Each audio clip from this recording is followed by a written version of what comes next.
Hey, what's going on everybody? This is Chase here at Rocky Mountain. Thank you for joining us. Today I want to show you this right here. We've got this BMW R 1300 GS and we have the billet adjustable shift lever on here.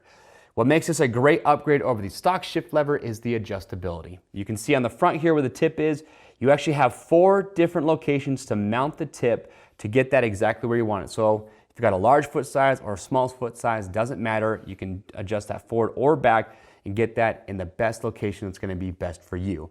It's billet aluminum, black anodized finish. Again, just replaces your stock, just pull the stock one off. This one bolts right on there. On the other side, we also have our adjustable brake pedal, which just like on this, you can move the brake pedal tip forward and back to get that set up exactly where you want it as well. We've got our foot pegs on here, side stand foot, and a whole lot more from Tusk. So to check this out and everything else that Tusk has for the 1300 GS, just click the link down below in the description or head to RockyMountainHVMC.com. On the homepage, just enter the year, make, and model of any bike that you have, and you'll see everything that will fit your bike. Questions, comments, down below. We ship for free over 75 bucks. If you want to stay up to date on cool new products like this, get subscribed to our YouTube channel.